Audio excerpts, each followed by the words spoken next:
दोस्तों, मेरा नाम है विशाल चौधरी और स्वागत है आपका वीएस फार्मिंग पे।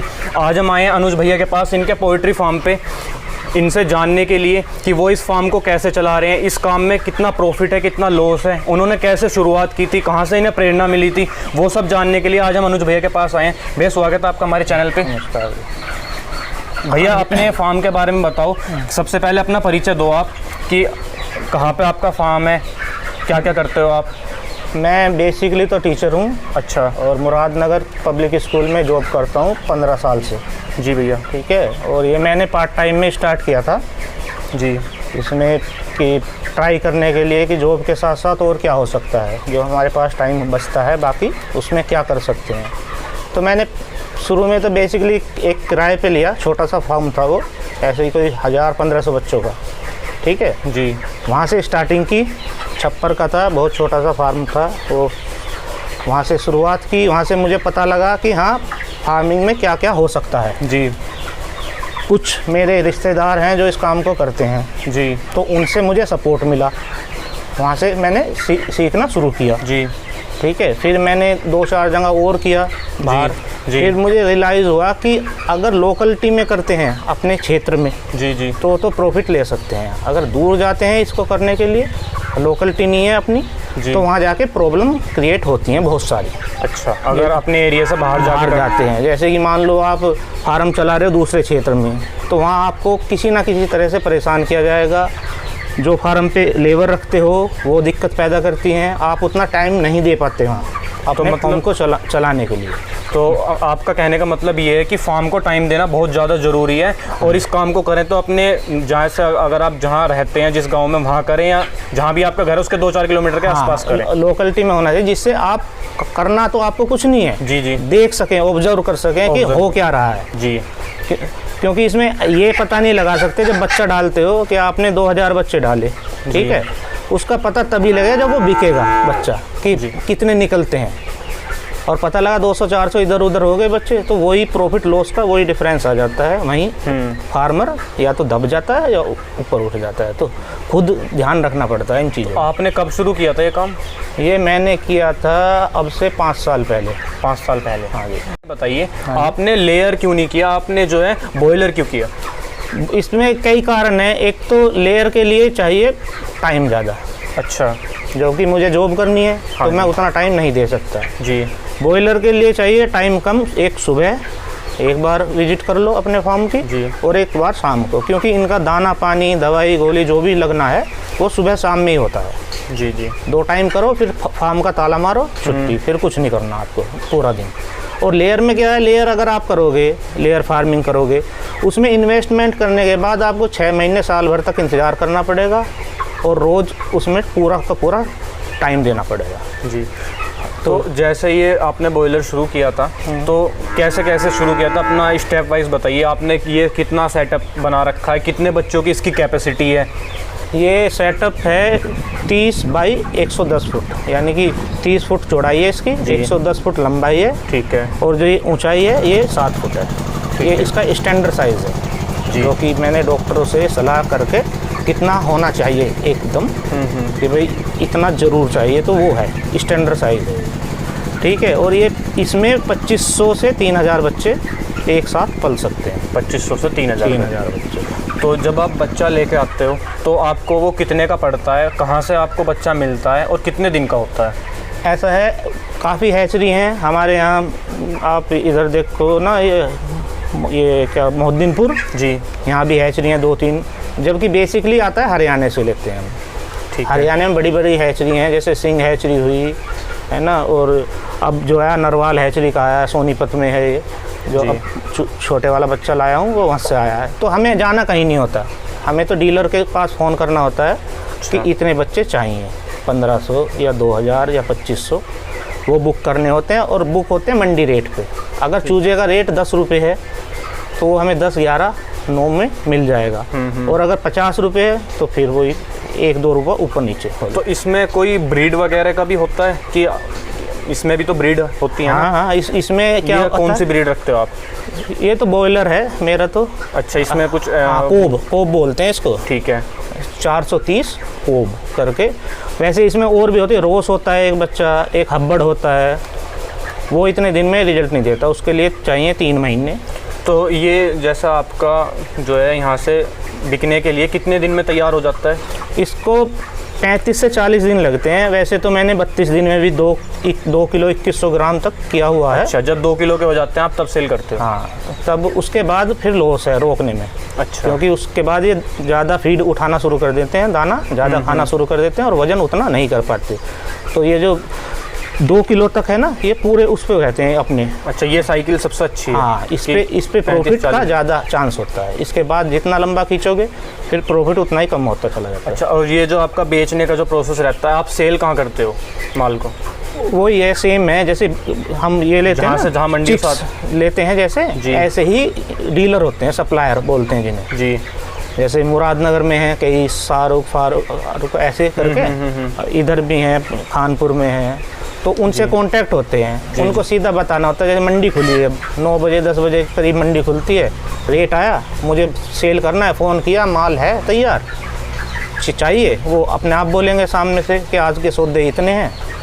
गाड़ी यहीं आती है फार्म पे, धर्म कांटे पे तोल कराओ, या तो सिंपल जो मैं पहले कराता था, खाली गाड़ी तुलाई, भरा, तुलाया, पेमेंट लिया कैश, फार्म पे, छुट्टी। तो पहले कराते थे, मतलब अब आपने वो वाला तरीका छोड़ दिया? अब मैंने छोड़ दिया, मैंने अपना खुद का वो ला दिया, जो तराजू बड़े वाला, अब मैं यहीं तोल करता हूँ। अच्छा, क्योंकि धर्म कांटे में क्या है, उसमें कुछ ना कुछ डिफरेंस रहता है। 10-20 किलो का वो कुंटलों का हिसाब कुंटलों का चलता है ना, तो उसमें यहाँ दिक्कत हो जाती है मुझे। जी जी, तो इतना माइनर में हाँ वो नहीं आता उसमें वजन। उसमें वो नहीं पता सकते, पर अपना यहाँ तोलते हैं तो हमें भी संतुष्टि रहती है, लेने वाले को भी होती है। तो आप जैसे 5 साल से कर रहे हैं, तो आपने जो है प्रॉफिट लॉस दोनों देखे होंगे, तो अपनी थोड़ी हमें जर्नी बताइए कि क्या क्या आपको फेस करना पड़ा फार्म को चलाने में? प्रॉफिट लॉस, ये मेन सवाल है कि प्रॉफिट लॉस मेन, क्योंकि ये जिंदे का है बिजनेस। जब तक मुर्गा जिंदा है तो है। हाँ जी। जिस दिन मरना शुरू हुआ उस दिन लॉस होना स्टार्ट हो जाता है। जी जी जी, ठीक है। और मैंने देखा सब कुछ, मंडी भी देखी, पिछले लॉकडाउन में 15 से 20 रुपये मंडी पहुंच गई। 15 से 20 रुपये बड़े बच्चे की? बड़े बच्चे की 2 किलो। गड्ढे खोद खोद के लोगों ने JCB से दाबे। जी, मैंने नहीं दाबा, मैंने इनका फीड कम कर दिया, फीड रोक दिया। दिन में 4 घंटे डब्बे ऊपर, शाम को देना जब तक जिंदा रहे, और फिर सुबह देना। फिर चावल की कनी, मुंजी, भुस्सी, मक्का, है ना, ये सब लाके चक्की मैंने लगाई रखी है अपनी यहाँ। जी जी, उससे इनका फीड खुद तैयार किया, जो सस्ते से सस्ता पड़ सके, बाजरा जो कॉस्ट कम आए और आपका लॉस कम हो सके। फिर मैंने रखे 90 दिन तक बच्चे। अच्छा, जो आप 30 से 35-40 दिन रखते हो, आपको डबल रखने पड़ गए? हाँ, डबल ट्रिपल 90 दिन तक पूरा लॉकडाउन मैंने खींच दिया। और उसके बाद मंडी आती है 135 रुपये। अच्छा, जो 20 रुपये मंडी थी वो 135 पे आ जाती है। तो तब मैंने सेल किया, तो मेरा उस टाइम इक्वल में नो प्रॉफिट नो लॉस। तो यहाँ आपने जो पेशेंस दिखाया वो आपको जो है, हाँ, इसमें आप ठीक रहे। पोएट्री में यही है, सबसे मेन बात है अपना जो टारगेट है उससे इधर उधर नहीं जाना, और पेशेंस, जो जितना रखेगा उतना प्रॉफिट में रहेगा। क्योंकि मंडी का कुछ भरोसा नहीं, अगर आज 60 है तो कल 110 भी हो सकती है। हाँ, ये तो एक न्यूज़ पे रहती है। हाँ, एक पॉजिटिव न्यूज़ आ जाओ, बस उसी पे के तुरंत डिमांड बढ़नी शुरू हो जाती है, उसी पे चलती है।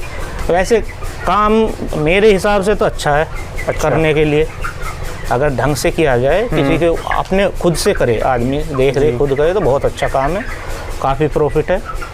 पर टाइमिंग का खेल है सारा, कब बच्चा गिरना चाहिए, कब नहीं गिरना चाहिए। मान लो अब सावन का बच्चा डाल लो जी, तो मंडी डाउन रहेगी, फिक्स है। हाँ, है ना, तो उसके बाद का डालना है मुझे, तो वो सब जैसे जैसे करते हैं तब पता लगता है कि मंडी किस टाइम कहाँ रहती है। बोलते हैं ना नवरात्रों में मंडी डाउन होती है, सबसे ऊपर नवरात्रों में ही मंडी होती है। अच्छा, हाँ, क्योंकि कोई डालता नहीं, मार्केट में माल कम हो जाता है। हाँ, बस मंडी अपने आप हो जाएगी। तो आपकी जो ये साइकिल रहती है 30 से 40 दिन की, तो आप 365 दिन में आप कितनी बार आप बच्चे सेल कर देते हो और कितनी बार खरीद लेते हो? वैसे अगर नॉर्मली देखा जाए, मैं तो अब दूसरे उस पर चल रहा हूँ, अगर नॉर्मली देखा जाए 6 लोट पलते हैं। अच्छा, 6 लोट होते हैं साल के जी, जो एक स्टैंडर्ड उसमें पालते हैं, पर मैं पाल रहा हूँ 12। अच्छा, मैं जब ये मेरा बच्चा 25 दिन का हो जाता है तो मेरा वुडर तैयार कर रखा है मैंने, आप पीछे देख लेना। जी, ठीक है ना? हाँ जी, मैं उसमें बच्चा ला के डाल देता हूँ। अच्छा, तो वो 10 दिन का वहाँ उधर तैयार होता है, ये सेल पे आ जाता है। इसको निकालता हूँ, उसको तो आपने अपनी साइकिल फास्ट कर रखी है। इसको निकलने से पहले आप पहले से तैयार रखते हो बच्चा जो यहाँ से तुरंत उठते हो सेम डे आप। उसका भी एक मेन कारण है कि मंडी अप डाउन ज़्यादा होती है, अगर मुझे इसमें लॉस है तो वहाँ से प्रॉफिट आ जाएगा, तो मेरा काम चलता रहेगा। नहीं तो आजकल क्या हो रहा है, पहले उधार मिल जाता तब बच्चा भी दाना भी कि देख के दे दो जी। अब जब से लॉकडाउन लगा है तब से मिलना ही बंद हो गया। सब कुछ कैश में चल रहा है। सब कुछ कैश में डीलिंग है, कैश दोगे तो मिलेगा, नहीं तो नहीं मिलेगा। तो अब तक जैसे मई चल रहा है, आपने जो है कितने लोट निकाल दिए?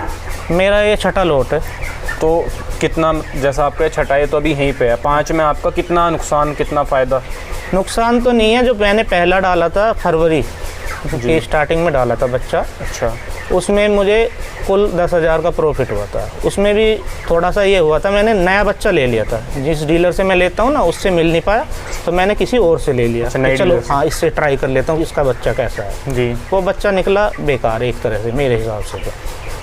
और ये जो बच्चा है सिंह हैचरी और एक नरवाल, मैं ये 2 ही पालता हूँ। अच्छा, हरियाणा से इन 2 से ही लेते हो आप? हाँ 2 से लेता हूँ, क्योंकि ये मैंने ट्राई करके देख रखा है, इसमें बहुत कम मेहनत पे बहुत अच्छा रिजल्ट है इस बच्चे का। अच्छा, तो हम फिर से उसी बात पर आते हैं। तो आपने जैसे 5 लोट निकाल दिए, तो अगर उन 5 का ओवरऑल हम देखें तो आपने कितना प्रॉफिट हुआ होगा? 5 का 2.5 लाख के करीब। 2.5 लाख के करीब। टोटल कितने बच्चे? 10,000 बच्चे का प्रॉफिट है आपका ये? हाँ 1500 बच्चे पर लोड। हाँ। तो 7,500 बच्चे, 7,500 करीब बच्चों पाल का चुका। हाँ ठीक है। आप हमें अब कुछ ऐसा बताओ कि अगर कोई युवा या कोई भी किसान अगर जो है बॉयलर फार्मिंग स्टार्ट करना चाह रहा हो, तो वो किन किन बातों का ध्यान रखे, कैसे शुरू करे अपना? जो आपने तो 5 साल में हर चीज़ देख ली इस काम की, पॉजिटिव नेगेटिव, तो आपका तजर्बा जो है किसी भाई के काम आए, बिल्कुल। तो कुछ उस तरीके से बताओ आप हमें। पहली बात तो है, कोई भी नया फार्मर अगर इस काम को करना चाहता है जी, तो कुछ बेसिक चीज़ें हैं इसकी जिन्हें ध्यान रखना चाहिए। एक तो मिनिमम कॉस्ट, कम से कम पैसा खर्च करना चाहिए स्टार्टिंग में। अच्छा, एकदम से कि मतलब आपका कहने का मतलब ये ना लगे कि हर चीज़ एक्सपेरिमेंट चल रहे हैं फूड के कि ज़्यादा कि वजन के चक्कर में वो फीड भी ले आए, ये भी दे दी। ज़्यादा से ज़्यादा 1000 जी बच्चे से स्टार्ट करें, 1000 बच्चों का काम तैयार करें, कच्चा हो पक्का हो कोई दिक्कत नहीं है, कैसा भी बनाए 1000 का बनाए, वहाँ से स्टार्टिंग करें। 2 चीज़ हैं इसमें बेसिक मेन जी। एक तो फीड, जो दाना है वो अच्छी क्वालिटी का होना चाहिए जी, ठीक है, और एक बच्चा अच्छी हैचरी का होना चाहिए। अच्छा। क्योंकि इसमें भी बहुत कुछ घोल मोल है कि इसमें एक रोस बच्चा आता है, उसको इसमें मिक्स कर देते हैं, पता नहीं लगने का 25 दिन के बाद पता लगता है कि ये रोस है, सफ़ेद पंजे होते हैं उसके। अच्छा, उसको आप 3 महीने भी खुआओगे ना तो भी वज़न वो 500-700 ग्राम का ही रहेगा, और अच्छा। फीड आपका सारा शट कर जाएगा, तो उसमें लॉस होना ही होना है ठीक है। तो ये 2-3 बातें हैं, और कम से कम में स्टार्ट करें अपनी तरफ से, और खुद पालें, बड़े लेबर रखें पर खुद ऑब्जर्व करें कि क्या होना चाहिए। बाकी चीज़ ये है, अपना जितना देसी उससे पाल सकें कोशिश करें। जैसे मेरा तो सिंपल है, गुड़, हल्दी, अदरक, लहसुन, प्याज, मैं तो ये लगा के पालता हूँ। इससे अच्छा, ये आप किस लिए लगाते हैं? जिससे बीमारी से बचने के लिए? बीमारी से बचने के लिए, इनकी ग्रोथ के लिए। अच्छा, दूध हुआ, दही हुआ, और एक रिफाइंड जो आता है ना मार्केट, रिफाइंड ऑयल, उसको दाने में मिला के, तो उससे इनकी ग्रोथ अपने आप वेट बढ़ता है। तो मैं तो सिंपल पालता हूँ। और जो दवाई से पालना चाहते हैं उसमें वही है, कितना भी दवाई लगाओ जी, उसकी अगर क्वांटिटी ऊपर नीचे होती है दवाई की तो वो उतना ही लॉस कर जाती है। अब एक बच्चे पे ज़्यादा दवाई चली गई, एक पे कम गई, तो वो साइड इफेक्ट आ जाएंगे। वो आएगा ही आएगा। तो भैया मोर्टेलिटी के बारे में बताओ कि क्या लगता है आपको इसमें? मोर्टेलिटी की ये है, जैसे ये 1500 बच्चे हैं जी, अगर हमें 35 दिन रखने हैं जी, तो नॉर्मली 35 तो मान के ही चलो। अच्छा, 1500 में 35 बच्चे मरने ही मरने हैं, वो तो शुरू में मान के चलो। अच्छा। अगर आपने बहुत अच्छे से पाले हैं, अपना सब कुछ मैनेज किया है, कहीं कोई फॉल्ट नहीं है, तो भी 35 तो मान के ही चलना। पर डे 1 मोर्टेलिटी, अच्छा। ये तो होनी ही होनी है। जी जी। अच्छा, वो कारण क्या रहता है? कोई बीमारी या वैसे आपस में भी लड़ाई वगैरह हो? हाँ, लड़ते भी हैं। अच्छा, मान लो कि इसमें कैल्शियम की कमी हो गई तो ये एक दूसरे को चोंच मारना शुरू कर देते हैं, ठीक है। और कुछ ना कुछ हल्का फुल्का कोई बच्चा कमज़ोर भी आता है शुरू में। जैसे मान लो 1500 बच्चे हैं, उसमें से 2, 4, 10, 5 बच्चे हल्के होंगे, तो वो ग्रोथ नहीं कर पाते, ठीक है ना। तो इस वजह से वो मर जाते हैं। कोई कुछ थोड़ी बहुत हल्की फुल्की बीमारी का भी असर आ जाता है। जैसे अब गर्मी है, मई का महीना चल रहा है, जून में और गर्मी रहेगी, तो गर्मी में ज़्यादा इफेक्ट होता है। CRD आने का, गम्बारू, ये 2-3 बीमारियां हैं जिनका खतरा होता है। तो आपने क्या इन बीमारियों से निपटने के लिए आप क्या करते हो? मैं तो सिंपल है, वो नेचुरल प्रोडक्ट मैं तो उनको ही अप्लाई करता हूँ। अच्छा। हाँ, पहले मैं 30 दिन से 32 में तैयार करता था, अब 35 से 40 में तैयार करता हूँ। टाइम बढ़ा दिया, पर करता हूँ देसी उस पर ही अपना जो भी है, गुड़, शक्कर, खांड हुआ। जैसे गर्मी ज़्यादा होगी तो खांड लगा दिया इनको। पैरासीटामोल टैबलेट टेम्परेचर इनका डाउन रखने के लिए वो लगा दी इनमें, तो दोपहर में वो टाइम निकल जाता है, तो इनका टेम्परेचर कंट्रोल रहता है। अच्छा। हाँ, क्योंकि फीड ज़्यादा हैवी होता है, ज़्यादा गर्म होता है, तो उससे गर्मी में दिक्कत आती है, ये मरना शुरू हो जाते हैं, मोर्टेलिटी रेट बढ़ना शुरू हो जाता है, तो उसे कंट्रोल करना है। हमारे जो है किसान भाइयों को या जो भी युवा इस काम को करना चाह रहा हो, आपकी तरफ से कोई मैसेज हो कि इस काम को करने से पहले वो किन बातों का ध्यान रखें, कैसे शुरू करें, वो सब? हाँ, ये है कि मैंने पहले ही बताया कि एक तो कम से कम लागत में स्टार्ट करें शुरुआत में। जी जी, ठीक है। दूसरा है मेहनत, बिना मेहनत के कुछ नहीं है इस काम में भी। कोई ये सोचता हो कि लाखों एक ही लोट में कमा लेगा, बाकी तो मंडी और किस्मत पे चलता है खेल। जितना अच्छे से पालोगे, जितना कम फीड में बच्चा तैयार करोगे, उतना ही प्रॉफिट होगा। जी, ठीक है जी। तो इन 2-3 बातों का ध्यान रखें, बाकी तो काम अच्छा ही है मेरे हिसाब से, तो अच्छा है। जी जी। रिस्की है, जिंदे का खेल है, मंडी पे चलता है, मंडी अप डाउन जैसी भी होगी वो तो उसके लिए तैयार रहना चाहिए कि आपको बच्चे ज़्यादा दिन भी रोकने पड़ सकते हैं। और ज़्यादा उसमें ना आए कि एकदम से सोचें कि आज ही मैंने फार्म खोला है और आज ही मुझे प्रॉफिट मिलना शुरू हो जाएगा। तो इसके लिए पेशेंस बना के रखें और नीचे से चलें धीरे धीरे ऊपर तक। एकदम से ये ना करें कि बहुत बड़ा सेटअप खड़ा कर दिया, बच्चा डाल लिया, पालना आता नहीं, फिर पता लगा कि मर गए। ऐसे नहीं मरते, ये एक साथ मरते हैं, पूरे का पूरा शेड खाली हो जाते हैं। अच्छा। हाँ जी, पता लगा कि एक ही लोट पाला शुरुआत में और उसी में ख़त्म हो गया कहानी, फिर वो खाली खड़ा है। बहुत हैं ऐसे फार्मर जिनके खड़े हैं, मैंने मेरे आसपास हैं बहुत सारे। जी। कहोगे तो दिखा दूंगा आगे के वीडियो में चल के। तो इसमें ये रिस्की है, पर ये है मेहनत करोगे तो रिजल्ट मिलेगा। तो भाइयों, आज की वीडियो में अनुज भैया ने पूरी कोशिश किया आपको बताने के लिए, अगर किसी को जो है शुरुआत से ये काम शुरू करना है, किसी का स्टार्टअप है इस काम को लेके, और अगर आपका अब भी कोई डाउट है तो आप नीचे कमेंट में जाके लिख सकते हैं। हम कोशिश करेंगे उसके ऊपर फ्यूचर में और वीडियो लेके आएँ, आपकी जो भी प्रॉब्लम है वो सॉल्व करें। तो आज की वीडियो में यही सब था। अगर आपको वीडियो पसंद आई हो तो वीडियो को लाइक करना, शेयर करना और चैनल को सब्सक्राइब जरूर करें। वीडियो एंड तक देखने के लिए धन्यवाद। नमस्ते।